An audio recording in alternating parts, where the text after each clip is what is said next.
Okay, hi everybody.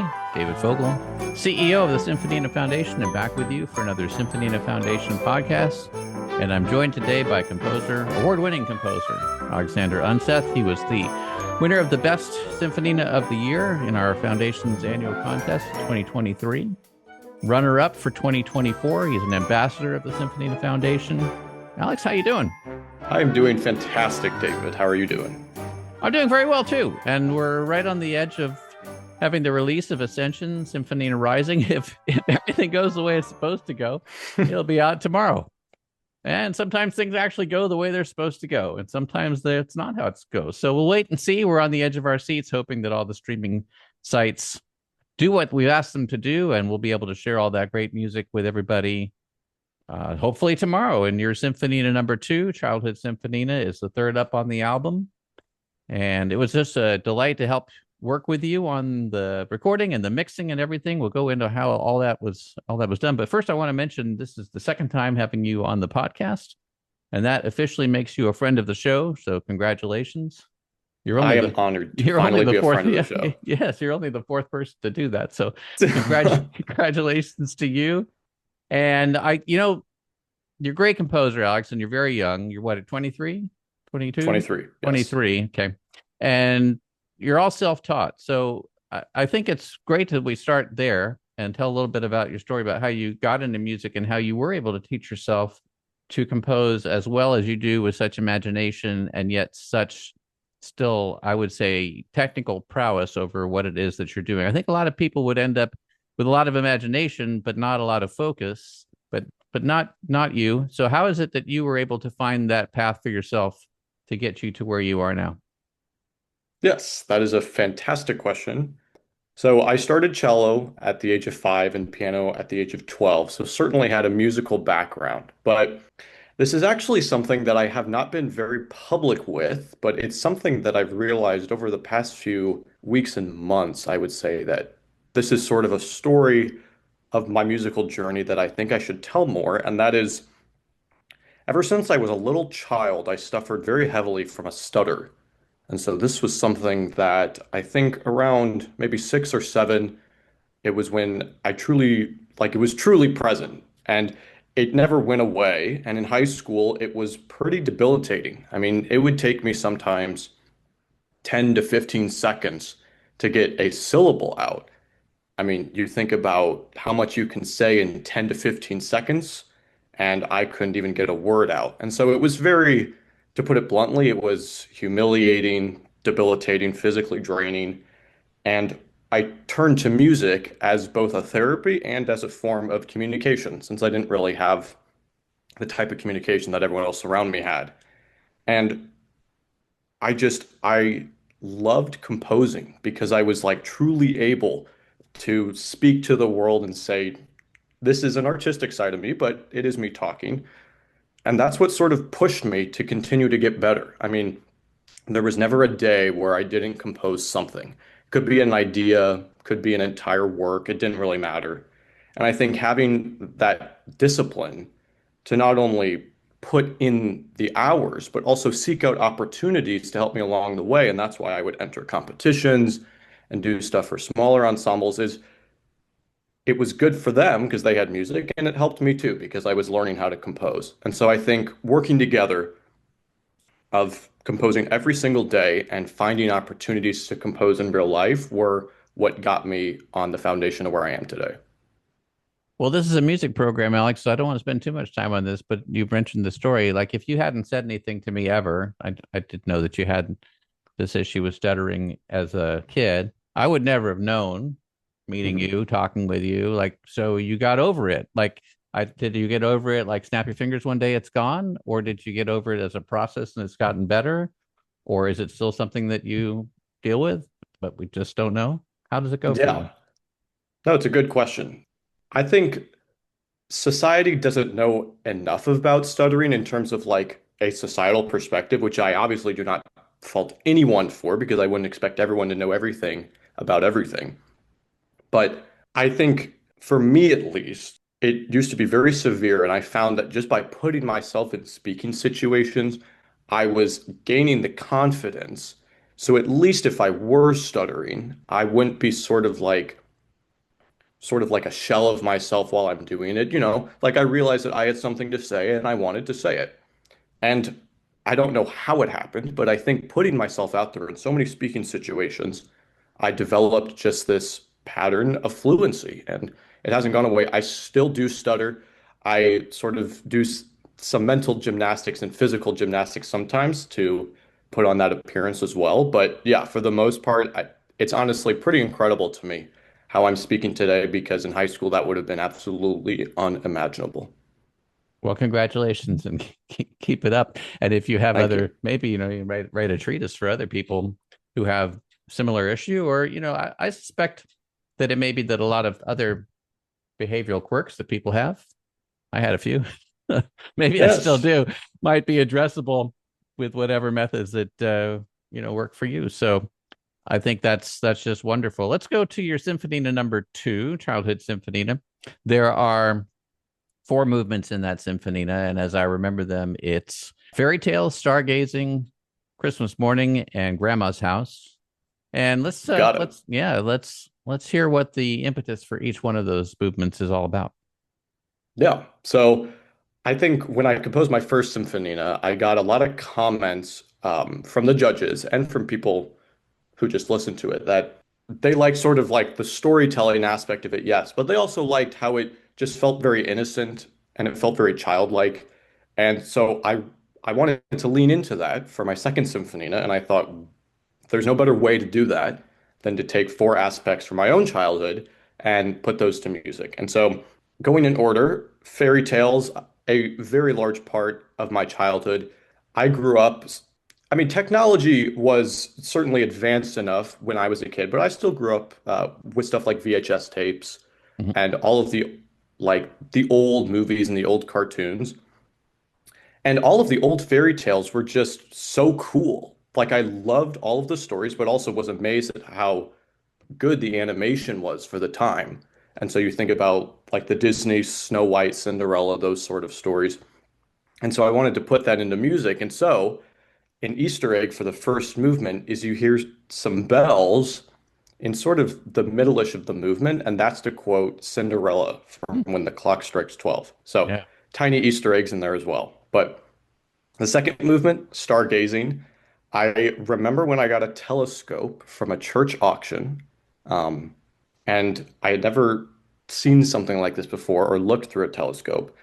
And we went down to my family's farm in Festus, Missouri, and there's hardly any light pollution. Hmm. And so I looked through the telescope for the first time, and it was just like simultaneously terrifying and just awe-inspiring at just like how cool the sky looked and how small we are, but we have such a privilege in seeing that.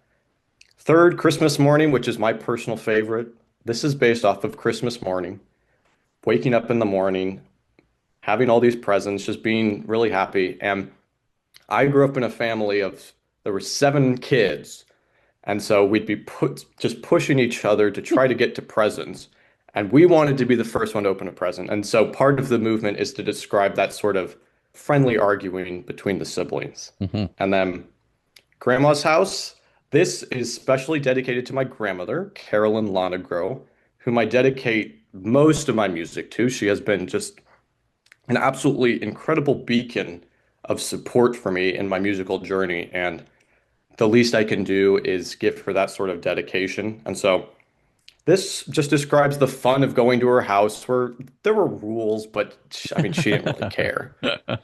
And so just sort of like being able to, be a kid. And it sort of harkens back to that. And it's sort of the fanfare of the entire symphony now. Yeah. Hey, with regard to your grandma, let's compare notes on grandmas for a second. So, would you say your grandma was a strong musical influence on you in ways? Yes, she grew up playing piano. So there was always a piano in the house. And for me, that's really how I started composition was having to sit down at the piano and just experiment. I mean, it is true that you can discover incredible ideas just by sitting at the piano. And she was never the type of person to say, "Oh, like don't play, it's becoming annoying," if I were to play for like an hour or 2 hours. She never stopped me. she encouraged me to always play after dinner, for example. And I don't know, like even as I'm reflecting on that now, how she always like wants me to play after dinner. It's just such a beautiful small action. And I think for me, it was very stabilizing, especially as I suffered with my stutter. Having someone who was like, go to the piano and just play. And so, I mean, she truly is just incredible for that. Yeah, you know, my dad's mom taught me piano from the age of 5. She was a very good classical pianist. Never a touring concert pianist as far as I remember, but very, very good. And my mom's mom came to help us many times when I was younger. My mom was from Melbourne, Australia, and immigrated Oh, here. wow.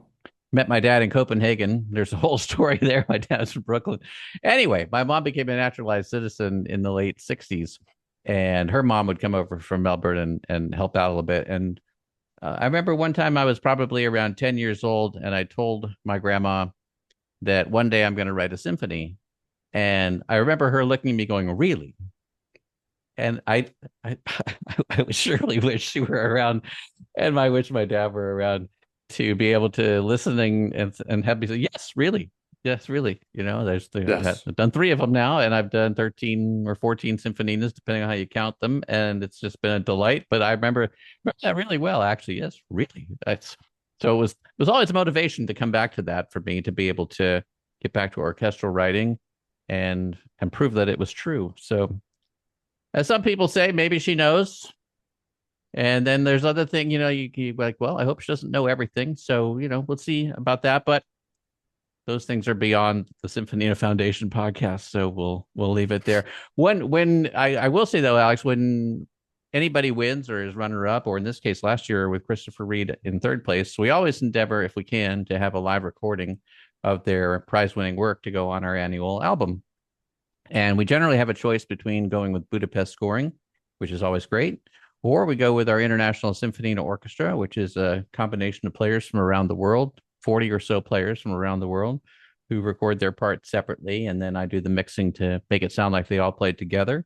And Gary Gray does the final mastering in any case. And in this year, as in last year, we recorded your composition with the International Symphonina Orchestra, in part because we already were pretty booked up with Budapest scoring, and also because there are some tricky spots in there where we thought that giving players a little bit more time to practice and get their parts rehearsed, which we don't have the luxury of doing with Budapest, although they're great and they sight read just great. But sometimes it's good to let people have a little practice time. So we decided to opt with that. And I guess one question I have for you is maybe, the next time we have an opportunity, maybe we'll get to go with Budapest scoring with something that you write or whatever, so there can be a comparison. But you played in orchestras before, so I just want to know from your perspective, what is the process like when we're recording with all the individual players and I'm sharing you what their stem recordings sound like and how they all get mixed together and we're working together remotely through audio movers listen to. What's all that like for you?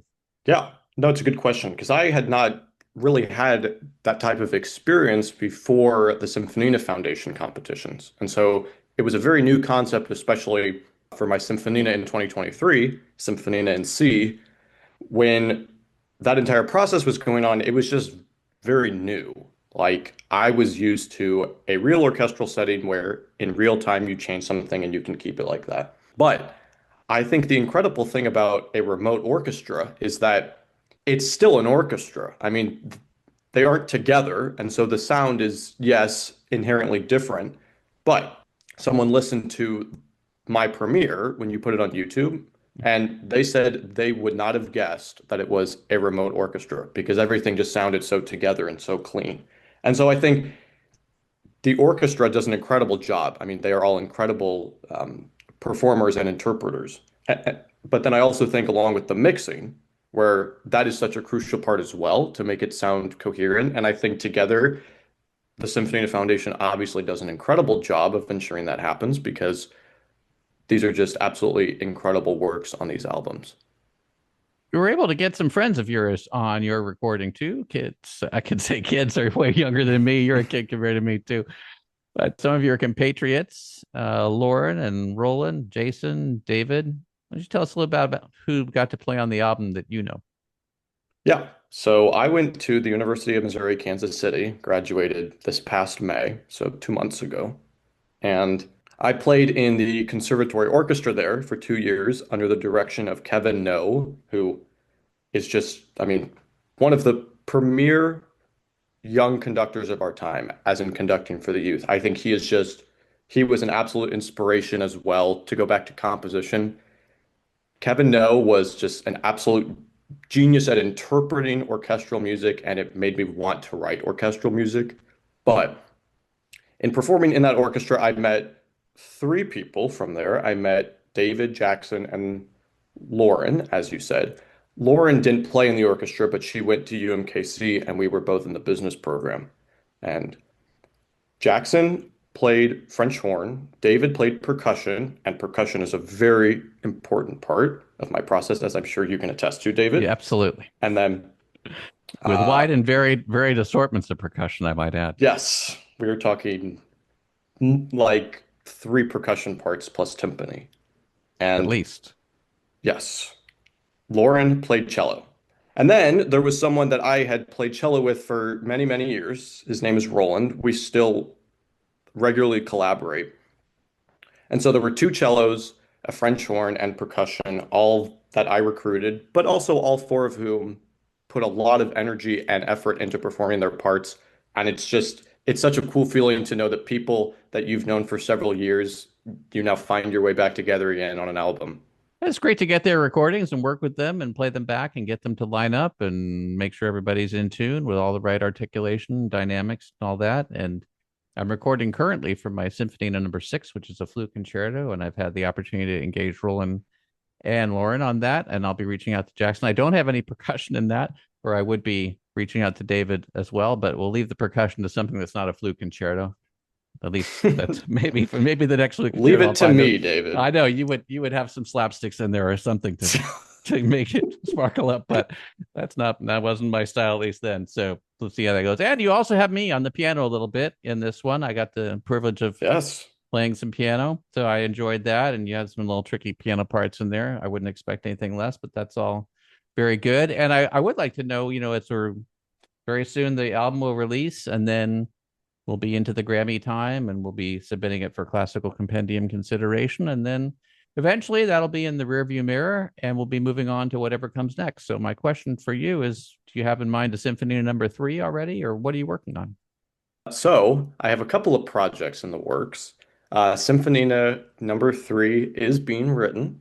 Currently trying to think about the thematic aspect, I guess, because this past Symphonina, Childhood Symphonina, had four distinct, like sort of landscapes, I guess you could call it, where they all had a theme. And so I want to continue that. And so I'm trying to think up a good theme for that, but it's in the works.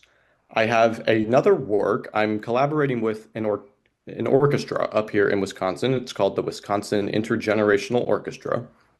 And so the concept of an intergenerational orchestra is people from different levels, different ages are coming together to play in this orchestra setting. And I put a very large emphasis on I'd say like amateur or local ensembles because these ensembles don't usually get a lot of new music. And so I always do it for free because I don't want the concept of payment to interfere with them getting new music, which should be such a natural ask for any ensemble. But sometimes you have to work for it. Yeah. And so I will be composing and conducting the premiere of it in December. So this will be my fourth conducting appearance in my life. And it's an absolute ball to conduct. If people have not had the opportunity and they want to, I highly encourage you to seek out a local ensemble who will foster it because it is just incredible. So Um, when you're going to do that for the first time or the fourth time, or everything, it wouldn't right. surprise me if you told me you're self-taught conductor too, Alex. So I what? am indeed. Yeah, there no surprise. So Yeah. what resources do you go to figure out how to be the conductor you want to be? Yes, it's a very good question. And I think my message sort of goes out to high schoolers because if you play in like a band or an orchestra program, there is a conductor. And that's where I got my start as I approached my high school conductor. I was part of a chamber orchestra at my high school, so just strings, pretty casual. And I had talked to a conductor from an orchestra I played in, the St. Louis Symphony, Youth Orchestra, which was founded by a conductor named Maestro Leonard Slatkin, who now has gone on to huge fame. He started that orchestra and he happened to be conducting a rehearsal. And so I went up to him afterwards and I was like, I want to learn how to conduct. I just don't know where to start. And his response was, start with your high school. And it was such a like duh piece of advice, but it was really life-changing Mm. because by conducting at my high school, I gained more confidence. I mean, like I can look at videos from each time I've conducted and I clearly get more and more confident.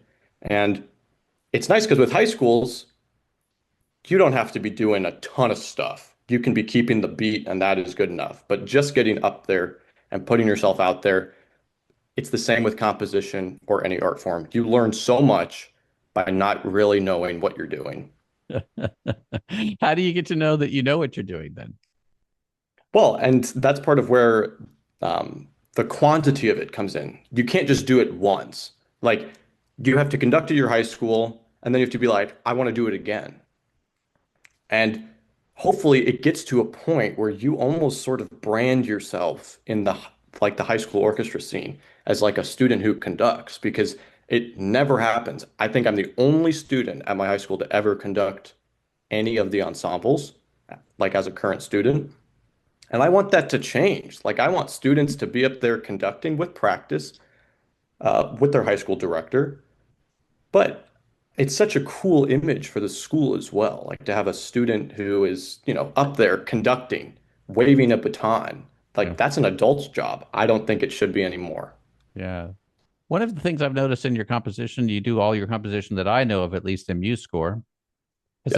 Has that always been the case from the beginning? How does that work for you? Yes. So this is something very near and dear to my heart because I started composition on MuseScore. That's essentially how I, like, at least partially taught myself because I could just put notes down and hear it back in real time.